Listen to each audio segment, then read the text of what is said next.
Jim, Governor Parson announced that family farmers who need water can now pump water from state land. I spoke with the Sunrise Beach fire chief today, who called 8 of these condos, 2 total compounds, a total loss. 4 other units were also damaged, but no one was hurt.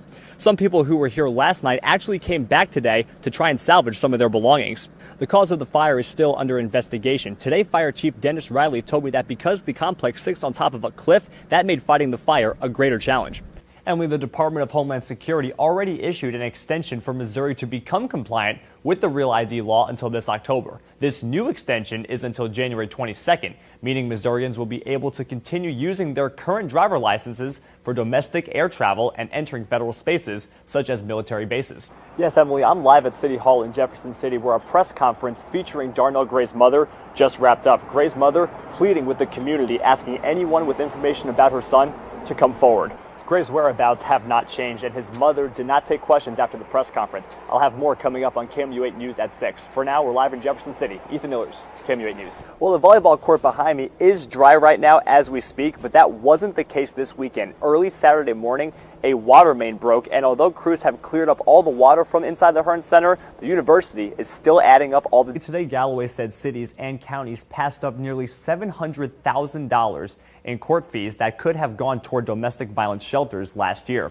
Now, Galloway, a Democrat, is running for re-election. Her opponent, Republican Sandra McDowell, has yet to respond to our request for comment. Attorney General Josh Hawley's office said in a statement he and other attorney generals are urging Congress to reauthorize the Violence Against Women Act before it expires this year. In the studio, Ethan Illers, KOMU 8 News.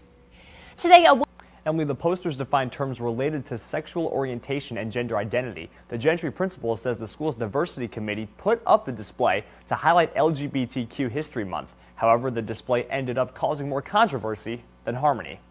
The school has already made changes to the display. This one shows flags and terms associated with the LGBTQ community. I communicated via Facebook with several people connected to the school. One Gentry alum said that the posters are, quote, showing kids that they matter and that he fully supports the school's decision. Gentry's principal sent an email to parents saying the school does not advocate any type of orientation, but they intend to promote compassion and empathy towards others. However, the email also said that the posters will be removed due to the concerns among parents.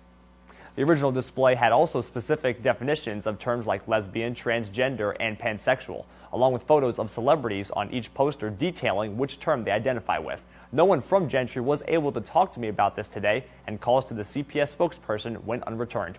Doors for the rally will open at 3:30. Now, switching over to the community reaction side, Kasha, you actually spoke to both sides. Now, what do they have to say about the president's arrival? You're going to be a wonderful young man, and there's a good future ahead.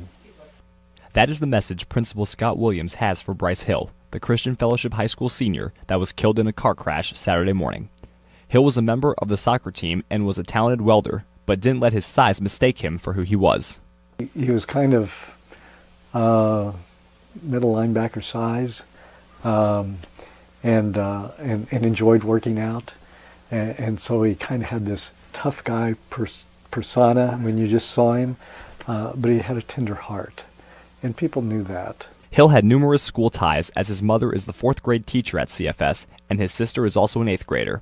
But he also had a connection at the lower grade level. One of the programs that we do here at CFS is our seniors have pen pals with our 1st graders.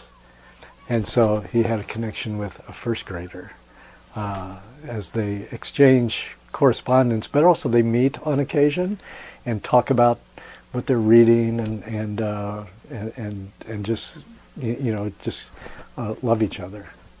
Williams says Hill made a difference in the lives of many people of all ages.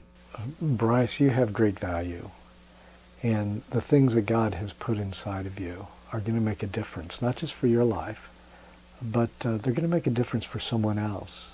A Christmas tree sits inside the lobby at Christian Fellowship School, and while it's topped with a bow, Hill's school family knows someone else is also looking down on them over the holidays.